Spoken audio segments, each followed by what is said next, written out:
আমরা স্বামী স্ত্রী না, আমি অবিবাহিত, আমি এখনো বিয়ে করি নাই, কিন্তু লায়লা অবিবাহিত না। কুমিল্লার দাউদকান্দি থেকে টিকটকার আব্দুল আল মামুন ওরফে প্রিন্স মামুনকে গ্রেপ্তার করা হয়েছে। সোমবার রাতে তাকে গ্রেপ্তার করা হয়। আর এই তথ্যটি গণমাধ্যমকে নিশ্চিত করেছে দাউদকান্দি মডেল থানার ভারপ্রাপ্ত কর্মকর্তা ওসি মোজাম্মেল হক। তিনি বলেন, ঢাকা ক্যান্টনমেন্ট পুলিশের পক্ষ থেকে আমাদের রিকুইজিশন দেওয়া হয়েছিল। পরে রাত 10:45টার দিকে ঢাকা চট্টগ্রাম মহাসড়কের দাউদকান্দি টোল প্লাজা থেকে তাকে গ্রেপ্তার করা হয়। গ্রেপ্তারের পর ঢাকা ক্যান্টনমেন্ট পুলিশের একটি টিম কুমিল্লায় এলে তাদের কাছে প্রিন্স মামুনকে হস্তান্তর করা হয়।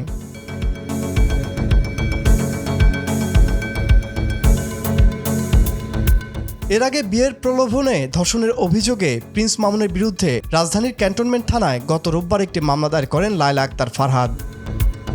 মামলার অভিযোগে লায়লা উল্লেখ করেন, বিবাদী প্রিন্স মামুনের সঙ্গে 3 বছর আগে সামাজিক যোগাযোগ মাধ্যম ফেসবুকের মাধ্যমে তার পরিচয় হয়। পরিচয়ের এক পর্যায়ে মামুন বিয়ের প্রলোভন দেখিয়ে তার সঙ্গে প্রেমের সম্পর্ক স্থাপন করেন। মামুন লায়লাকে জানান, তার ঢাকায় থাকার মতো নিজের কোনো বাসা নেই। প্রেমের সম্পর্ক ও বিয়ের কথা বলায় সরল মনে বিশ্বাস করে মামুনকে নিজের বাসায় থাকতে দেন লায়লা। এজাহারে আরও বলা হয়, 2022 সালের 7 জানুয়ারি মামুন তার মাকে সঙ্গে নিয়ে লায়লার বাসায় বসবাস করতে থাকেন। ওই দিন থেকে মামুন বাসায় লায়লার সঙ্গে একই কক্ষে থাকতে শুরু করেন। বিয়ের প্রলোভন দেখিয়ে লায়লার ইচ্ছার বিরুদ্ধে একাধিকবার শারীরিক সম্পর্ক স্থাপন করেন।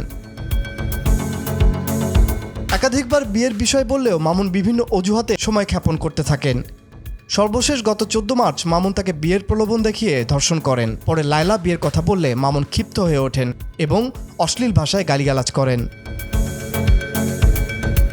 ডেস্ক রিপোর্ট, ভোরের পাতা।